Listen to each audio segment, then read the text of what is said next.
सलाम अक़ीदत उस अज़ीम रहनुमा को कि जिसके अज़्म इस्तक़लाल, फ़हमो फ़रासत और बेमिसाल क़यादत ने तारीख़ का धारा मोड़ा और एक ख़्वाब को हकीकत के रूप में ढाला। ये हस्ती है क़ायद आज़म मोहम्मद अली जिन्ना, जो एक शख्सियत नहीं बल्कि एक तहरीक और तारीख़ थे। उनकी आवाज़ ग़ुलामी के सन्नाटे में उम्मीद की गूंज बनी। उन्होंने न सिर्फ मुसलमानों के सियासी हुकूक़ की तर्जुमानी की, बल्कि उन्हें एक ऐसे नस्बुल-ऐन के गिर्द मुतहद किया कि जिसकी बुनियाद नज़रिए, कुर्बानी और इंसाफ पर रखी गई। क़ायद आज़म मोहम्मद अली जिन्ना की हमजहज शख्सियत से मुताल्लिक़ गुफ्तगू के लिए आज हमारे साथ मौजूद हैं मारूफ़ सहाफ़ी, मुहक्किक, मुतअद्दिद किताबों के मुसन्निफ़, शायर और क़ायद आज़म एकेडमी के साबिक़ डायरेक्टर जनाब ख्वाजा रज़ी हैदर साहब। अस्सलाम वालेकुम ख्वाजा साहब। वालेकुम अस्सलाम जनाब, कैसे मिजाज? मैं बिल्कुल ठीक, आप कैसे हैं? बहुत ठीक। बहुत शुक्रिया वक्त निकालने के लिए। आपका बहुत करम, आपने मुझे बुलाया यहाँ पर। सबसे पहले मैं ये जानना चाहूँगा, क़ायद आज़म के हवाले से बताइएगा कि उनकी शख्सियत में ऐसी कौन सी जो बुनियादी ख़ुसूसियात थी जिन्होंने उन्हें बर्रे सग़ीर के जो है एक अज़ीम रहनुमा के तौर पर नुमाया किया। देखिए, जो क़ायद आज़म की शख्सियत थी वो बड़ी, आपने जैसे कहा, हमजहज थी। तो उसमें मुख्तलिफ़ अनासिर थे जिन्होंने उनकी शख्सियत को डेवलप किया ज़्यादा, और उसमें सबसे बड़ी चीज़ जो थी वो ये थी, एक तो उन्हें वक्त का एहसास था। अच्छा। दूसरी ये कि दयानतदार थे, जुरतमंदी थी, सदाकत थी उनके अंदर, और वो उस जुरतमंदी और सदाकत की बुनियाद पर जो चाहते थे कर गुज़रते थे, और उसके नताइज जो कुछ वो कहते थे उसके नताइज उनके हक़ में मज़बती आया करते थे हमेशा। जैसे मैं आपसे अर्ज़ करूं कि शायद आप आगे सवाल भी करें मुझसे वकालत के हवाले से क़ायद आज़म की, तो क़ायद आज़म ने जब वकालत शुरू की तो बड़े नागुफ्ताबे हालात थे उनके। 1896 में उन्होंने रजिस्टर कराया था अपने आप को, ठीक है, बम्बई हाई कोर्ट में। उसके बाद 1900 में जी उनको एक बम्बई प्रेसिडेंसी में एक मजिस्ट्रेट की वैकेंसी खाली हुई। अच्छा। उस वैकेंसी के लिए क़ायद आज़म ने भी अप्लाई कर दिया, क्योंकि वकालत कोई ख़ास चल रही नहीं थी। ठीक है। और क़ायद आज़म सिलेक्ट हो गए वहाँ पर। 3 महीने के लिए वैकेंसी थी। 3 महीने के लिए? हाँ, क्योंकि वो एक जस्टिस दावर थे, वो रुखसत पे चले गए थे तो उनकी जगह पर। इस दौरान क़ायद आज़म ने 3 महीने के दौरान 76 केसेस का फ़ैसला किया।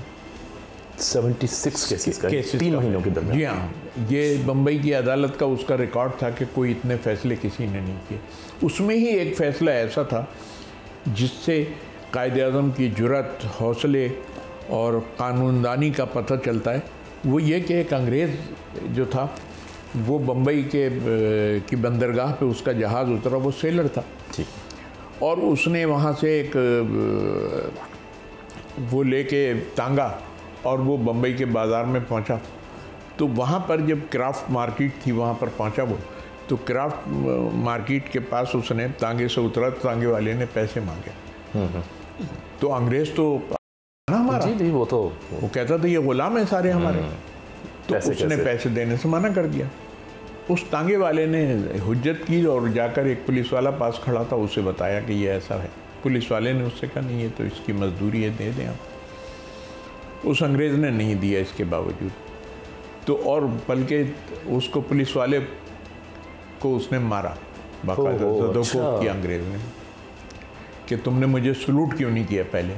वहाँ भी वो अपनी, हाँ, वो दिखा रहा है कि मैं, ठीक है। ये मुकदमा क़ायद आज़म के यहाँ पहुँच। क़ायद आज़म ने अपने अदालत में सुना ये मुकदमा, और सुनने के बाद उन्होंने उस अंग्रेज़ को डांटा और उससे कहा किसी को यह हक़ हासिल नहीं है कि जो सन ऑफ द सॉइल है उसको वो इस तरह से हुक्मरानी करे उस पर, और किसी आपको सलूट करने का इसको ऑर्डर नहीं, जो अपनी ड्यूटी है वो करेगा ये, तो इसलिए आपने गलत किया है।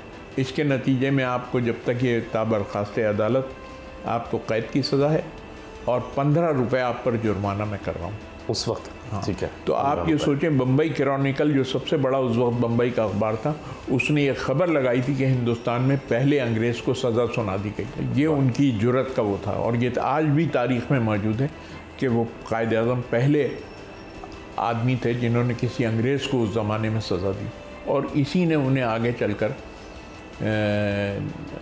एक बड़ा रहनुमा के तौर पर मुतारिफ़ करा दिया। ये तो मैंने आपसे 1900 की एक बात जी जी जी बिल्कुल। मैं आपसे बताऊं 1946 में जब बहुत शदीद क्राइसिस थे, पॉलिटिकल क्राइसिस थे, उस ज़माने में जो हिंदुस्तान का लॉर्ड वेबल वायसराय था, वायसराय हिंदुस्तान में यानी बादशाह था वो एक तरह से, है ना, तो उसने कायद-ए-आज़म को मुज़ाकरात की दावत दी कि आप आएँ वाइस रीगल लॉज में और मुज़ाकरात कीजिए। कायद-ए-आज़म गए वहाँ पर।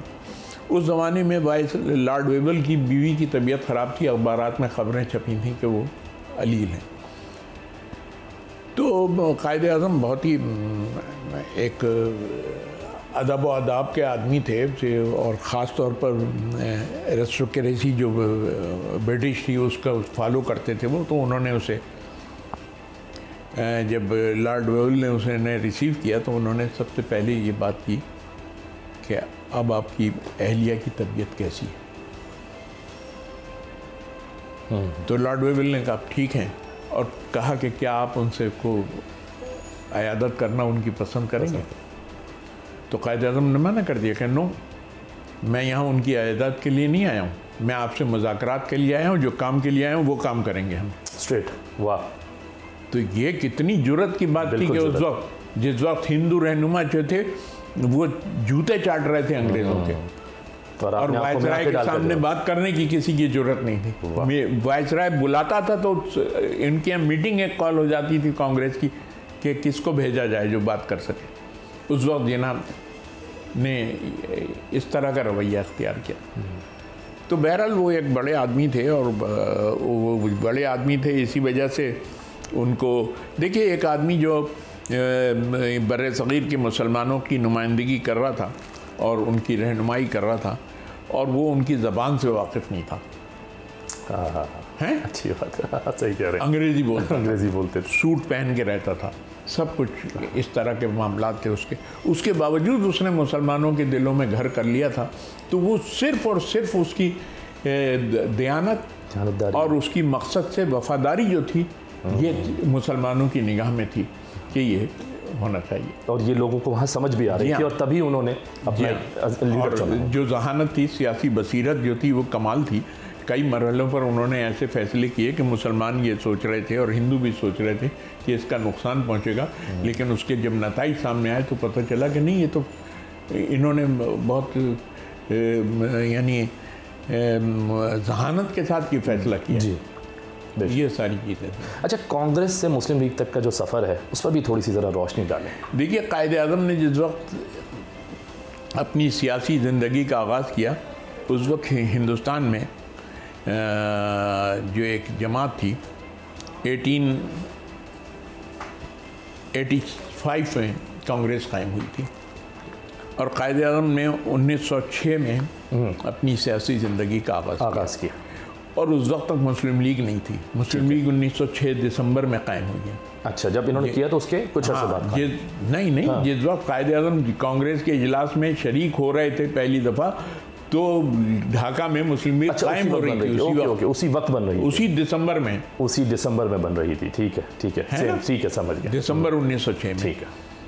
तो कायद-ए-आज़म ने ये फैसला जो किया, तो उसकी वजह ये थी कि उस वक्त वाहिद एक मुस्तहकम जमात जो हिंदुस्तान में सियासी थी वो कांग्रेस नज़र आई। एक ऐसी जमात, और कायद-ए-आज़म के जहन में ये था कि हिंदुस्तान को अंग्रेज़ों से आज़ादी दिलानी है, इनकी हुक्मरानी को ख़त्म मकसद था उनके, मकसद था, और उस मकसद के लिए वो देख रहे थे कि कांग्रेस काम आ जाएगी, क्योंकि उसके प्लेटफार्म पर उस वक्त हिंदू और मुसलमान सभी थे कांग्रेस के प्लेटफार्म। ठीक है। तो कायद-ए-आज़म ने इसलिए कांग्रेस ज्वाइन की, लेकिन उस कांग्रेस को ज्वाइन करने का ये नतीजा निकला कि कायद-ए-आज़म जो हिंदुओं की जहनियत थी ना, सियासी जहनीत कह लें उसे, या उनकी मजहबी जहनीत कह लें, या उनकी मुसलमानों के ख़िलाफ़ जो जहनीत थी वो कह लें, उसको कायद-ए-आज़म को समझने का बेहतरीन मौका मिला उस दौरान जिस दौरान वो कांग्रेस में थे। यही वजह है कि कायद-ए-आज़म ने 13 साल के बाद, यानी 6 में कांग्रेस ज्वाइन की और 1919 में उन्होंने कांग्रेस से अलहदगी इख्तियार कर ली और 1913 में कांग्रेस के मेंबर होते हुए उन्होंने ऑल इंडिया मुस्लिम लीग की रुकनियत इख्तियार कर ली थी। जब लंदन गए हुए थे वो एक वक्त में, तो वहाँ मौलाना मोहम्मद अली जौहर ने उन्हें ऑफ़र किया कि आप मुस्लिम लीग में आ जाएं, तो कायद-ए-आज़म ने उसी वक्त मुस्लिम लीग का फॉर्म साइन किया था और उस पर सेकंड जो है मौलाना मोहम्मद अली जौहर ने किया, जो आर्काइव में वो फॉर्म रखा हुआ है। ठीक है, अच्छा, सही। तो ये सोचे ना कि एक आदमी प्लान उसका की मूव थी, पूरी की प्लानिंग थी, बिल्कुल। और उसके तहत वो 1916 में लखनऊ में एक बहुत बड़ा जलसा हुआ, कांग्रेस और मुस्लिम लीग का मुश्तरका इजलास था। ठीक है। उस इजलास की सदारत जिन्ना के सुपुर्द की गई। 1914 में जब साउथ अफ्रीका से गांधी इंडिया आए थे, और साउथ अफ्रीका में वो थे ना गांधी, तो वहाँ से जब इंडिया आए थे तो इंडिया में कांग्रेस ने जो उन्हें इस्तकबालिया दिया था बम्बई में 1914, ठीक है, तो उस इस्तकबालिया की सदारत जिन्ना से करवाई थी उन्होंने। अच्छा, तो कितनी अहमियत इख्तियार कर चुके थे उस वक्त तक, उस वक्त, बिल्कुल ऐसे ही। और ये सारी अहमियत उन्होंने अपनी सियासी जहानत से की थी, अपनी जुर्रतमंदी से की थी, अपने हौसले से की थी। तो देखें 1916 में वो मुश्तरका इजलास जो था उसमें उन्होंने एक पैक्ट कांग्रेस और मुस्लिम लीग के दरमियान किया, जो हिंदू मुस्लिम इत्तेहाद का एक पैक्ट था, जिसे मीसाक़े लखनऊ के नाम से तारीख़ में याद किया जाता है। और इसमें पहली दफ़ा ये तय पाया, क्योंकि हिंदू इस बात पे किसी सूरत से तैयार नहीं थे कि हिंदुस्तान में 2 कौमें हैं और एक मुसलमान और दूसरे हिंदू, वो इस बात पर तैयार नहीं थे कि वो, तो कायद-ए-आज़म ने तो इस तरह से लिखा गया था कि उसमें ये बात तय हो गई थी कि मुसलमान एक अलहदा कौम है। यही वजह है कि कायद-ए-आज़म पर जो कांग्रेस की बहुत बड़ी रहनुमा थी सरोजिनी नायडू, उन्होंने एक किताब लिखी, कायद-ए-आज़म की तकारीर को सबको यकजा कर दिया था, और शुरू में कायद-ए-आज़म की एक सवानी तफसीलात दर्ज की थी कई सफ़ात में। उस किताब का उन्होंने नाम रखा था ambassador of Hindu Muslim unity Jinnah. Hindu Muslim unity Jinnah. तो हिंदू मुस्लिम यूनिटी जो है, तो हिंदू और मुसलमान ये 2 चीज़ें तय हो गई थी ना। तो उस वक्त ही बहुत सारे लोगों ने कहा था कि आज मुसलमानों की बहुत बड़ी जीत हुई है कि मुसलमानों को एक अलहदा कौम तस्लीम कर लिया गया। और कायद-ए-आज़म ने इसी बात पर जोर दिया हमेशा कि मुसलमान एक अलहदा कौम है। देखिए ना 1940 का जो आपका 1940 का रेजोल्यूशन है, उसमें कायद-ए-आज़म ने क्या बात कही थी? उन्होंने कहा कि जो मुसलमानों को अक़लियत न कहा जाए, जी जी जी जी, कि मुसलमान एक अलहदा कौम है ये अक़लियत, और ये अपनी जगह पे अक्सरियत है। सही अपनी जगह पर अक्सरियत है, मौक़िफ़ इख्तियार किया था, बिल्कुल। तो 2 कौमी नज़रिया, इसी बुनियाद पर हम कहते हैं कि उसको एक तक़वियत हासिल हुई। कायद-ए-आज़म ने वहाँ पर 2 कौमी नज़रिया जो है उसकी वजाहत भी अपनी तकरीर में की थी।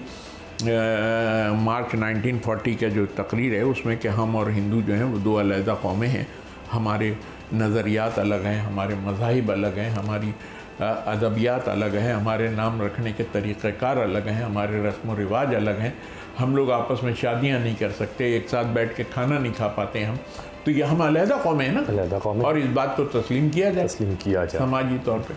तो ये कायद-ए-आज़म की फ़िरासत थी, और जिसकी बुनियाद पर मुसलमान इसके अहल हुए कि वो एक अलहदा वतन का मुतालबा कर सकें। सर मैं यहाँ पर एक ब्रेक लेना चाहूँगा, बड़ा मज़ा आ रहा है गुफ्तगू में, लेकिन यहाँ ज़रूरी है ब्रेक। जी नाज़रीन, यहाँ एक छोटी सी ब्रेक लेते हैं, आप लोग कहीं जाइएगा मत, मिलते हैं इस ब्रेक के बाद।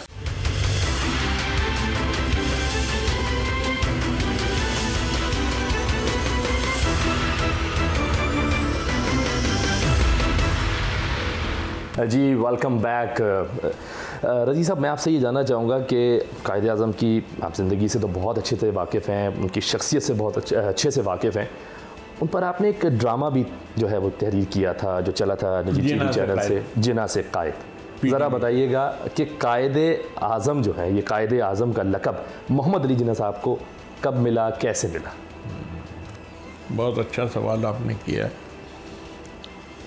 देखिए, बात यह है कि ये कायद-ए-आज़म का जो लक़ब है ये हिंदुस्तान में मुख्तलिफ लोगों के लिए इस्तेमाल किया गया। अच्छा, हाँ, ओके। और सबसे पहले ये लक़ब जो था वो मुस्तफ़ा कमाल अतातुर्क के लिए इस्तेमाल किया था। अतातुर्क के माने भी जो हैं कायद-ए-आज़म के हैं। ओके, अतातुर्क तुर्की का जो, वो तुर्की का, ठीक हो गया। तो वो कायद-ए-आज़म के लिए, कायद-ए-आज़म का लक़ब उसके लिए मुस्लिम लीग की एक करारदाद मुस्लिम लीग ने मंजूर की थी जब मुस्तफ़ा कमाल ने तुर्की में अपना राज कायम किया था। तो उस वक्त और उस करारदाद में उन्होंने कायद-ए-आज़म लिखा था। उसके बाद मुख्तलिफ लोगों को कायद-ए-आज़म कहा गया। अब मैं आपसे अर्ज़ करूँ, बहुत सारे लोगों को इल्म नहीं है कि गांधी जो है उसको भी कायद-ए-आज़म लिखा गया। अच्छा, एक गांधी की तकारीर का एक मजमुआ शाये हुआ था आज़ादी हिंद के नाम से, तो उसका जो इश्तार छपा था उसमें लिखा हुआ था हिंदुस्तान के कायद-ए-आज़म, हिंदुस्तान के कायद-ए-आज़म। हाँ, अच्छा, मोहनदास करमचंद जी, मोहनदास। फिर उसके बाद अबुल कलाम आज़ाद को भी लिखा गया। अच्छा, कि हिंदुस्तान के मुसलमानों के कायद-ए-आज़म, और ये उसी वक्त तहरीक के वक्त ही लिखा? कायद-ए-आज़म से पहले जो लोगों को लिए पहले लिखा, हाँ। ठीक है। इसी तरह से 1936 में जब इलेक्शन हो रहे थे, उस वक्त लाहौर से एक साहब थे खलीफा शुजाउद्दीन, वो इलेक्शन लड़ रहे थे। तो उनकी इलेक्शन कैंपेन के लिए जो एक पोस्टर शाये हुआ था उसमें अल्लामा इकबाल ने चूँकि उनकी तायीद की थी तो उसमें अल्लामा इकबाल को कायद-ए-आज़म लिखा गया। अच्छा, उनको भी लिखा गया। हाँ। वाह वाह। तो इसी तरह से मौलाना मोहम्मद अली जौहर का जब जनवरी 1931 में इंतकाल हुआ तो हिंदुस्तान के अखबारात ने, ख़ास तौर पर मदीना अखबार एक बिजनौर से निकलता था, मुसलमानों का बहुत बड़ा अखबार था, उसमें उसने लिखा कि हिंदुस्तान मुसलमानों के कायद-ए-आज़म मौलाना मोहम्मद अली जौहर इंतकाल कर गए। उनके लिए भी लिखा गया और इस तरीके से लिखा गया, ठीक है। और ये इस तरह से ट्रैवल करता हुआ नीचे तक आया।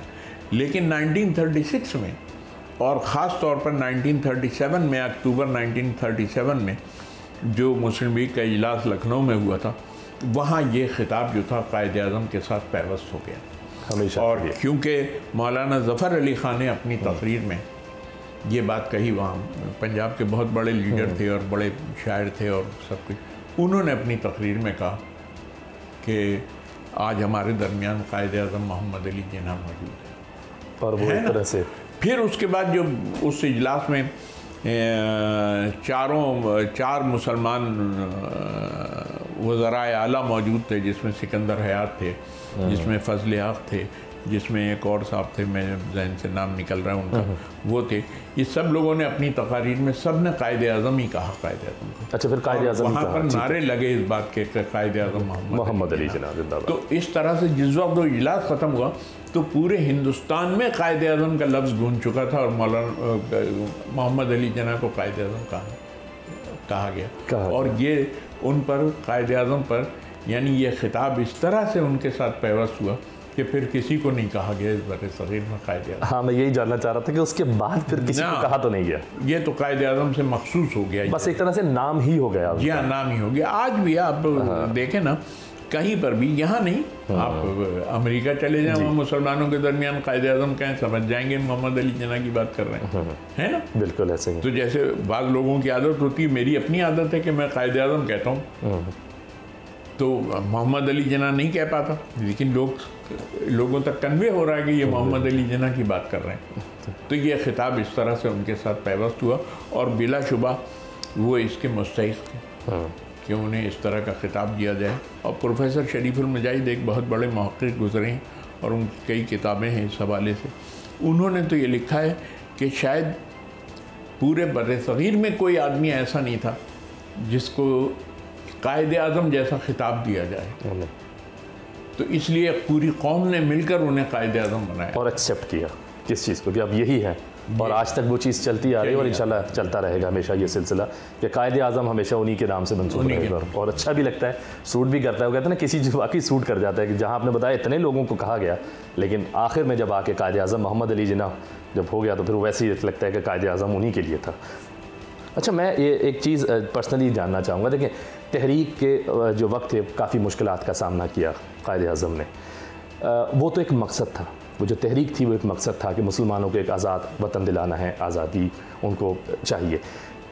मैं कायद आज़म के कुछ शौक़ भी जानना चाहूँगा आपसे कि शौक़ क्या क्या थे उनके, क्योंकि आज की जनरेशन को शायद कुछ शौक़ के बारे में उनको नहीं पता। पहला शौक़ तो कायद आज़म का जो था वो तो एक हेक्टर बुलीथो, एक मुसन्निफ़ गुज़रा है बरतानवी, उसने कायद आज़म पर किताब लिखी है, जिना है क्रिएटर ऑफ पाकिस्तान। उसमें उसने लिखा है, तो उसने लिखा कि क्रिकेट से उनका शौक़ था, क्रिकेट खेलते हाँ, स्कूल के ज़माने में वो तालिब इल्मों को मशवरा देते थे क्रिकेट खेला करें। फिर कायद आज़म ने बिलियर्ड भी खेला है, जिसकी स्टिक्स जो हैं वो आज भी रेलेक्स में कायद आज़म का जो सामान है उसमें रखी हुई है, मौजूद है सारी की सारी। उसके अलावा घुड़सवारी का शौक़ था, तो उनकी ब्रिजेस जो हैं जो घुड़सवारी के लिए पहना करते हैं वो भी मौजूद हैं अपनी जगह पे, है ना।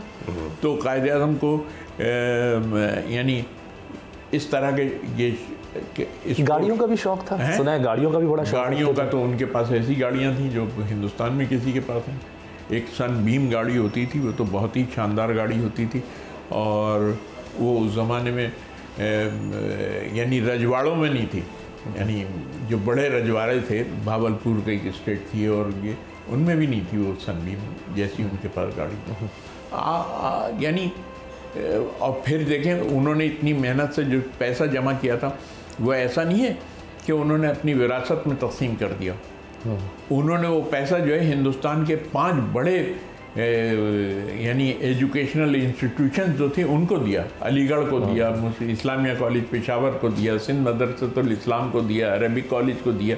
बाकायदा वसीयत में उन्होंने लिखा हुआ है जो इन लोगों को सबको पैसा वो मिला। बिल्कुल चीज़ें हैं तहरीर शुदा। ठीक है, ठीक है। तो ये उनका एक वो था, इसीलिए लोग कहते हैं कि कायद आज़म जो थे वो अपनी जो मुसलमान हिंदुस्तान के मुसलमान थे और जो उनकी कौम थे न, कायद आज़म उस कौम में जज्ब हो गए थे और वो कौम कायद आज़म में जज्ब हो गई थी। क्योंकि देखिए एक दफ़ा कांग्रेस ने ये मुतालबा किया कि साहब एक मिनिस्ट्री बन रही थी अबूरी हुकूमत, उसमें उन्होंने कहा कि एक कांग्रेस ने कि हमारी तरफ से एक मुसलमान नुमाइंदा हम भेजेंगे, क्योंकि उस वक्त अबुल कलाम आज़ाद और मौलाना हुसैन अहमद मदनी और अहमद सईद दहलवी और मुफ्ती किफ़ायतुल्लाह जैसे लोग कांग्रेस में थे ना, जमीयत उलमा हिंद में थे, ये कांग्रेस को सपोर्ट कर रहे थे।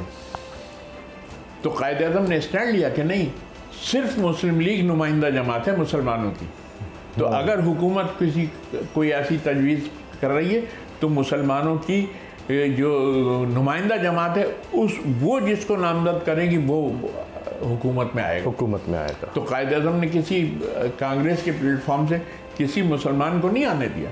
उन्होंने कहा नहीं, मुस्लिम लीग की तरफ से। ठीक है, सही।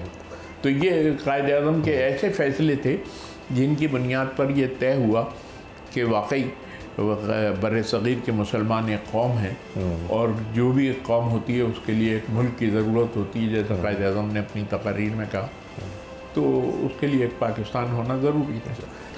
जी नाज़रीन, वक्त हुआ एक छोटे से ब्रेक का। फिर कहूँगा कि कहीं जाइएगा मत, देखें इतनी अच्छी गुफ्तगू का जो सिलसिला है अभी जारी है। आपसे मिलते हैं ब्रेक के बाद।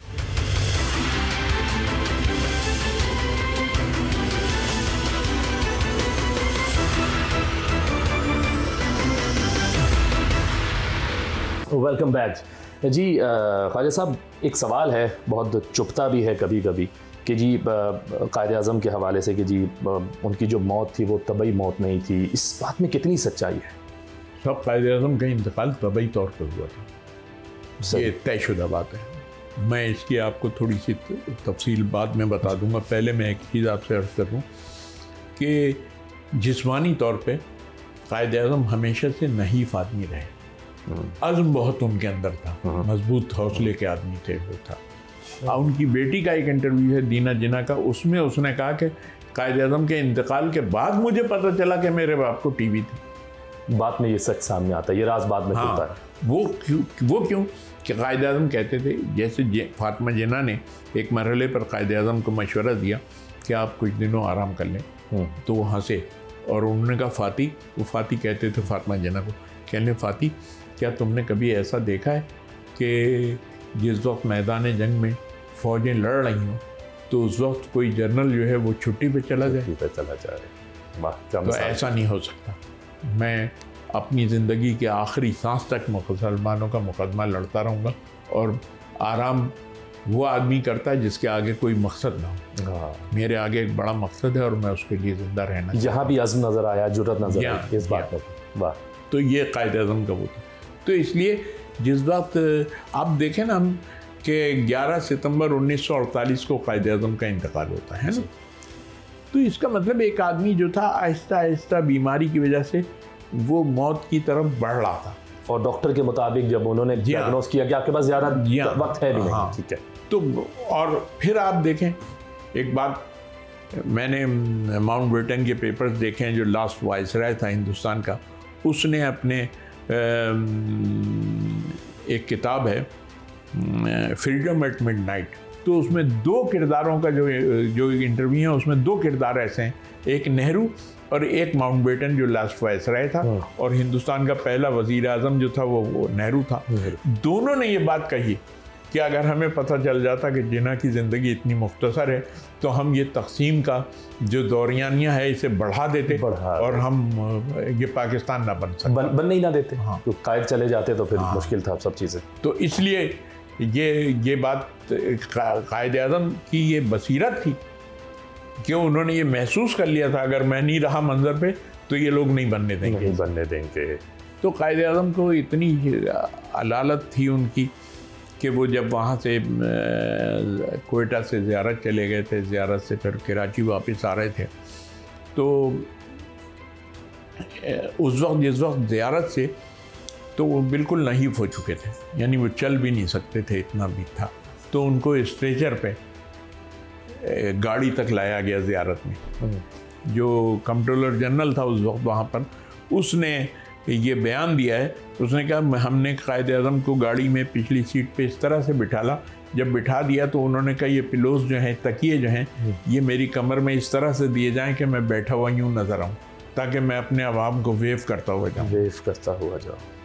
ये उनका वो था। उन्हें नहीं पता लगना चाहिए कि मैं किस कंडीशन में जा रहा हूँ। तो अब एक बात मैं अर्ज करूँ आपसे कि वो आदमी जिसने एक हुजूम को एक कौम की शक्ल दी थी, वाह, जो कौम उसकी वजह से एलिवेटेड थी, वो बहुत ज़्यादा थी, वो कैसे ये सोच सकता था? उस लम्हे में भी उसने ये सोचा कि अगर स्ट्रेचर पर मुझे जहाज़ से उतारा गया तो मेरी कौम जो है वो डिमोरलाइज हो जाएगी, मायूस हो जाएगी। उन्होंने फातिमा जिन्ना को ये ऑर्डर किए थे किसी को पता नहीं चलना चाहिए कि मैं कराची वापस जा रहा हूँ और मेरी ये हालत है, और डॉक्टर्स को भी उन्होंने कह रखा था। इसीलिए वहाँ से जो टेलीफोन किया गया था ज़ियारत से कराची कि साहब एक, तो उसमें ये कहा गया था एक अहम शख्सियत आ रही है मारीपुर एयरपोर्ट पे हवाई जहाज से, बताया नहीं जा रहा। हाँ, ठीक है, तो एक एम्बुलेंस भेज दी जाए।